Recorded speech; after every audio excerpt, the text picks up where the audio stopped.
गो। अस्सलाम वालेकुम ground reality के नाज़रीन, उम्मीद करते हैं आप सब खैरियत से होंगे। Welcome to our channel ground reality.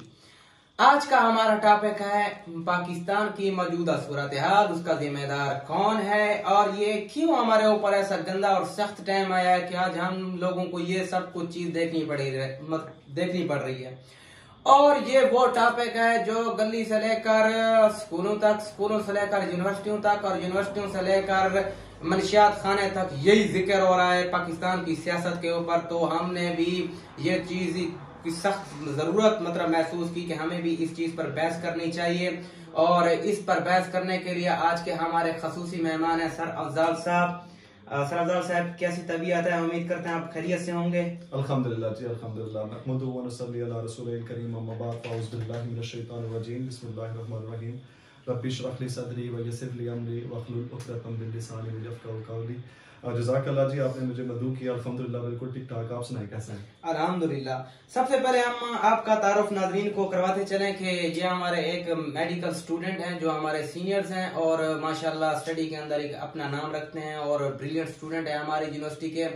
और एक हिस्ट्री के भी बहुत अच्छे ये महारत रखते हैं हिस्ट्री के अंदर। और गुज़िश्ता बहुत सारी इन्होंने पेशन गोया की हैं, क्योंकि आपको भी पता है सियासत पर हर बंदा बहस करता रहता है, लेकिन इसकी जो जितनी भी सियासी पेशन गोया थी वो अल्हम्दुलिल्लाह सारी की सारी ही परफेक्ट लगी हैं। और सियासी तौर पर भी हम इससे मुतासर हैं और हमने अपने इस मेहमान को इस काबिल समझाया कि आप हमारे जो कीमती और खूबसूरत नाज़रीन हैं उनको कुछ बहस करें हमारे सियासत के ऊपर, और हमारे नाज़रीन का भी थोड़ा सा सियासी नॉलेज जो है वो बढ़े। आपने जो तमहीद बांधी है, मैं चाहूंगा कि अल्लाह हमें इस पे पूरा उतारे। बहरहाल गुफ्तगू करेंगे जरूर। अफजाल साहब, सबसे पहले हमारा ये क्वेश्चन है कि पाकिस्तान के मौजूदा सूरत हाल का असल जिम्मेदार कौन है? कोई सियासी पार्टी, सियासी शख्सियत, एस्टेब्लिशमेंट या कोई और फैक्टर, जैसा कि हमारे मौलाना फजलुर रहमान साहब कहते हैं कि यहूदी साजिश हो गई, अमेरिकन साजिश। क्या ये साजिशें हैं या हमारे अंदरूनी मामलात खुद से बिगड़े हैं? आपका पहला सवाल ही इंतहाई कम्प्लेक्स है, लेकिन मैं इसके मुतालिक इसकी तफसील में जाने से पहले कुछ बातें कह देना चाहता हूँ। हमारे मुल्क में सियासत कुछ इस तरह से है कि जैसे फिल्म के अंदर एक हीरो का किरदार होता है, बिल्कुल, और हम लोग ये चाहते हैं कि हीरो चोरी करे, डाका डाले, बैंक लूटे, कत्ल करे, क्लाइमैक्स के अंदर उसे किसी किस्म की पूछ नहीं होनी चाहिए, वो जीत जाए, वो सुरखरू हो जाए और इन द एंड हम हैप्पी एंडिंग जिसे हम कहते हैं। और सियासतदान भी यही सोच लेकर आते हैं।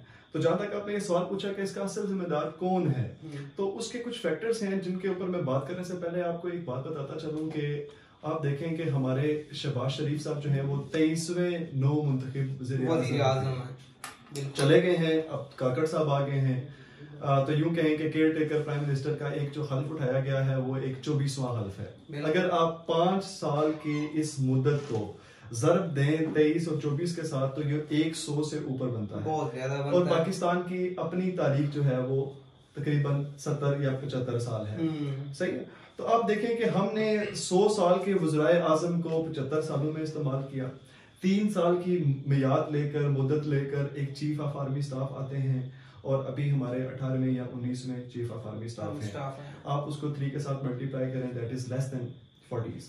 तो आप देखें कि ये क्यों है, इसकी बुनियादी वजह क्या है। देखें, एस्टेब्लिशमेंट जो है वो किसी भी मुल्क की क्यों ना हो, कोई मुल्क कितना ही डिफॉल्ट ज़दा क्यों ना हो, उस एस्टेब्लिशमेंट के बिल्कुल भी ये मर्जी नहीं होती कि ये मुल्क जो है वो डूब जाए, क्योंकि वो असल जो है वो करता धरता होते हैं किसी भी मुल्क का। तो आखिर वजह क्या है?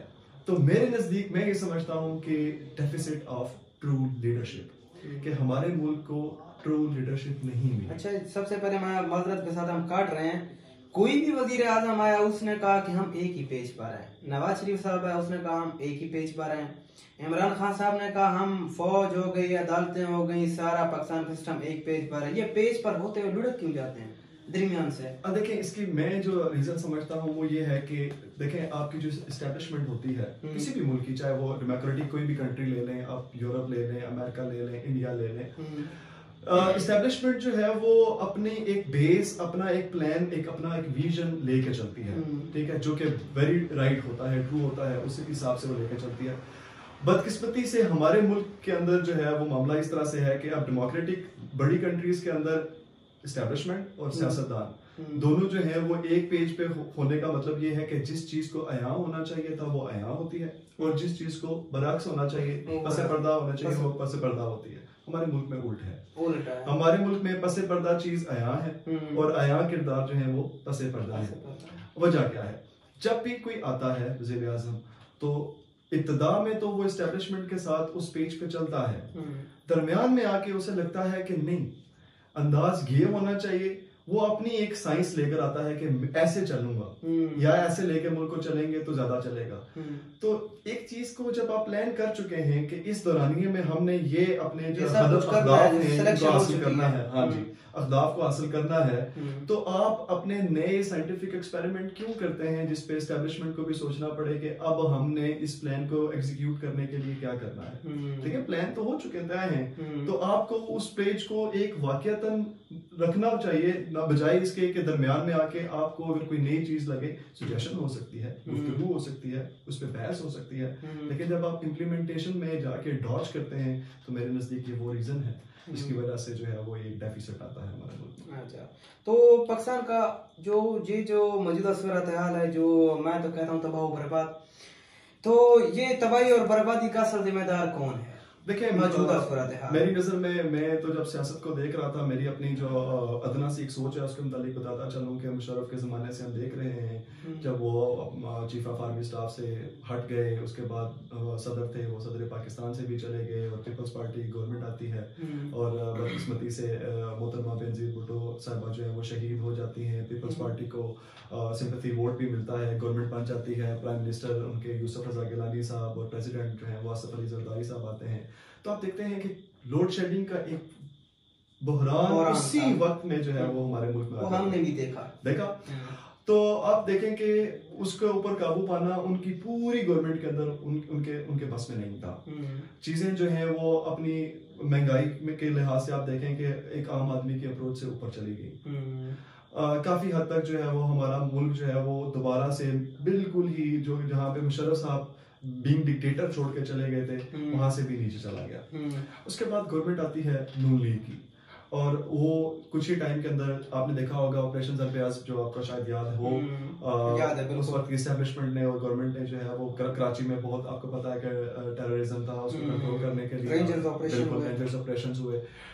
तो उसके बाद नून लीग ने काबू पाया इलेक्ट्रिसिटी डेफिसिट के ऊपर। आपने देखा कि जो हमारा ये बहरान था वो कदरे कम हो गया, दहशतगर्दी भी रुक गई, हमारी जो चीजें हमारी अप्रोच से बाहर जा रही थी, जिसमें आप जो है वो खाम माल से लेकर तेल तक देखें, वो अपनी अप्रोच में आना शुरू हो गई।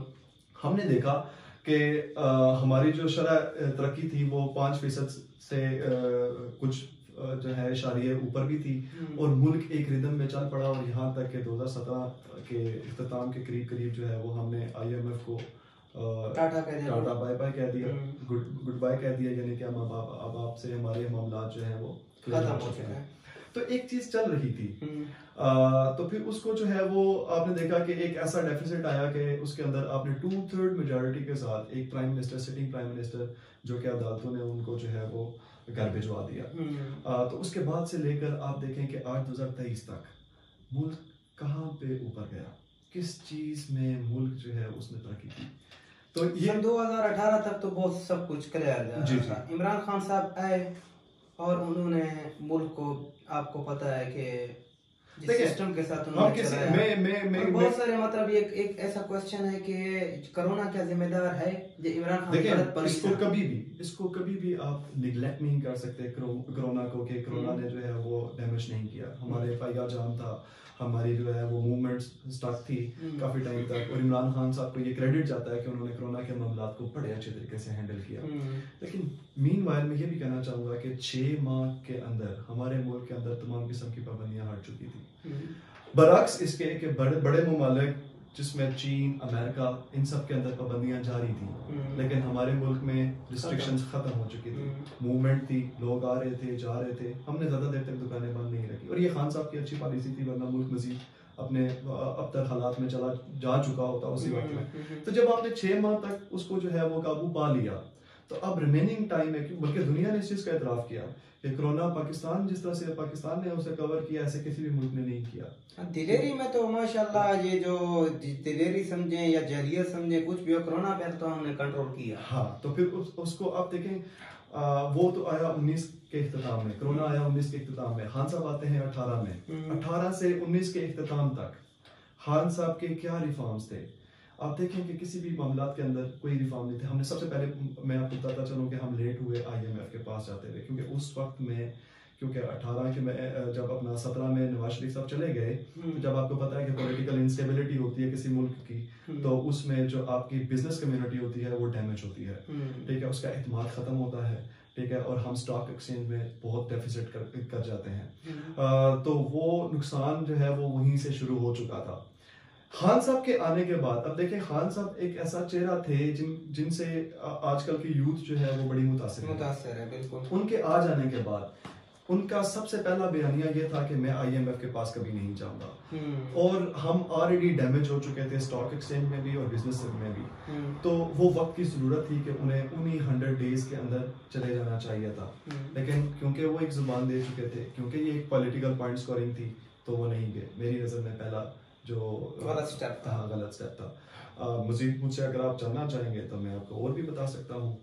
क्या मतलब आप समझते हैं कि पाकिस्तान की असल जिम्मेदार इमरान खान साहब हैं? देखिए, हर सियासी पार्टी ने जो है वो पॉलिटिकल पॉइंट स्कोरिंग के लिए बहुत सारे स्टेप्स ऐसे लिए हैं जिनसे उन्हें उनके हलकों में तो फायदा हुआ, लेकिन ओवरऑल कंट्री डैमेज हुआ। लेकिन सबसे ज्यादा पॉइंट स्कोरिंग के लिए खान साहब। देखें, जो एक क्वेश्चन ये है कि जो नौजवान है, यूथ, जी, वो मेजोरिटी जो है वो इमरान खान को सपोर्ट करती है, लेकिन हमने देखा है जो आपके बड़े हैं, जैसे कि 35 प्लस या 40 प्लस हैं, वो इमरान खान को बर्दाश्त तक भी नहीं कर सकते। हमने तो बिल्कुल ऐसा ही देखा, बहुत कम लोग हैं जिन्हें सपोर्ट करते हैं, खासतौर पर बड़ी उम्र वाले। और ये भी सच है कि हम भी मतलब सपोर्टर थे, और अभी नहीं पता कि हम सपोर्टर हैं या नहीं है, लेकिन इमरान खान ने हमें बहुत मायूस किया है।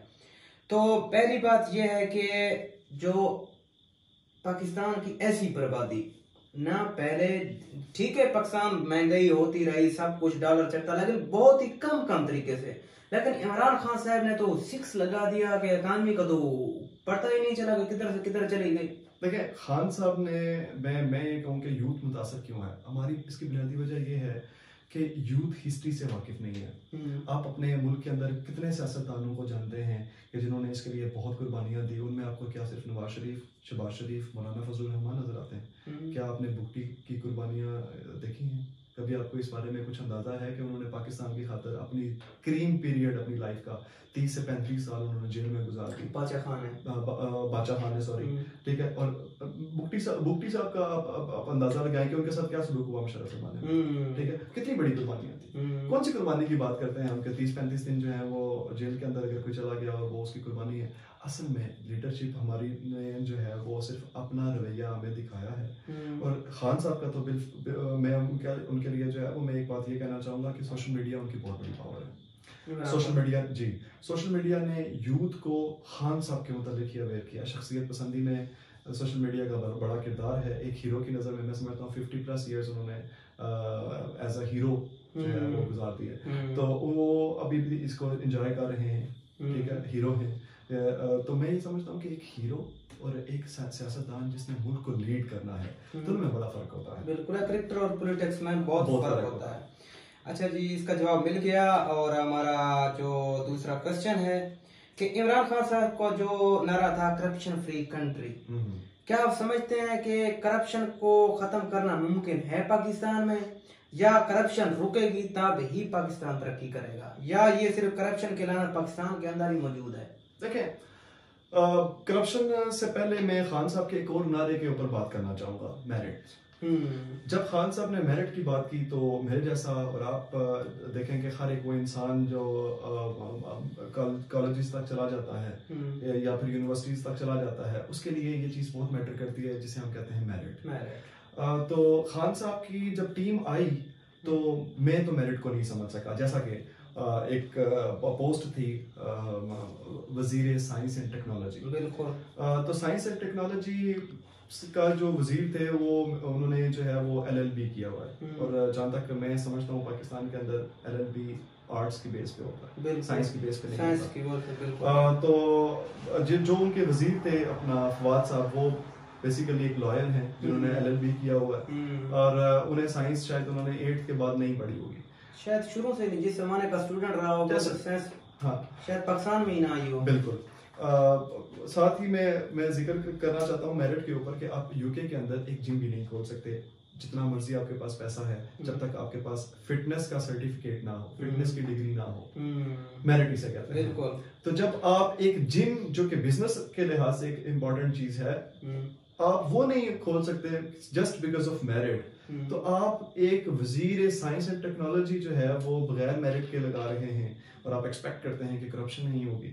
आप देखें चीफ मिनिस्टर पंजाब जो है उस्मान बुज़दार साहब, किस क्रेडिबिलिटी के ऊपर, मैनेजमेंट के ऊपर उनकी कोई डिग्री नहीं है मेरा नहीं ख्याल। बिल्कुल। तो मैंने तो वही अंदाज देखा, वही सरमायादाराना निज़ाम देखा जो पिछली पॉलिटिकल पार्टीज में भी हुआ करता था, कुछ तब्दील नहीं था। तो मेरिट तो बिल्कुल भी नहीं है, तो जब मेरिट नहीं है तो करप्शन होगी, डेफिनेटली होगी। मतलब करप्शन क्या पाकिस्तान के अंदर ही है जिसे इमरान खान ने दिखाया है, या हर कंट्री का ये मतलब? देखिए मैं जहाँ तक जानता हूँ, क्योंकि मैं इसकी हम चीन में हैं तो मैं ज्यादा डिटेल में नहीं जाना चाहता, लेकिन फिर भी क्या करप्शन यहाँ नहीं है? बिल्कुल हो सकती है, और है इधर। तो अगर ये डेवलप नहीं है, हो रहा है डेवलप, आपके सामने है। इंडिया को अगर देखा, आप इंडिया को देखें, क्या उसके अंदर करप्शन में नहीं है? बहुत ज्यादा, पाकिस्तान से भी शायद ज्यादा। 5वीं बड़ी बन गया है, अपनी ताकत बन गया है 5वीं बड़ी। तो करप्शन एक फैक्टर हो सकता है, लेकिन थ्रू आउट आप अपना सारा वजन करप्शन के ऊपर नहीं डाल सकते हैं। अच्छा, तो इमरान खान सर की ये पॉलिसी मुझे लगता है अच्छी नहीं थी, जो करप्शन का नारा लगा। ये सिर्फ एक नारा था, जो कि खोखला नारा था, और मेरे हिसाब से मेरिट का नाम सूट नहीं करता, क्योंकि हाँ खान साहब एक पढ़े लिखे आदमी हैं, he can talk in English well, तो इस वजह से जो है वो यूथ बड़ी अट्रैक्टिव है, और बड़ा उनका फेस भी बड़ा चार्मिंग है, और हीरो लगते हैं, तो इसलिए उनकी बातों में एक असर है। तो मैं समझता हूँ कि बस वो बाकी खोखली बातें थी। अच्छा, तो अफजल साहब हमारा तीसरा सवाल है, मौजूदा दौर में आप पाकिस्तान के लिए कौन सी सियासी पार्टी या शख्सियत को पाकिस्तान के लिए निजात हिंदा समझते हो, या ये कि वो इस सूरत हाल से पाकिस्तान को बाहर निकाल सकता है मौजूदा सूरत हाल में? मौजूदा सूरत हाल में बस ब्रेक ले ब्रेक ले ले। हाँ ठीक है, इसको कट करना है यहाँ से।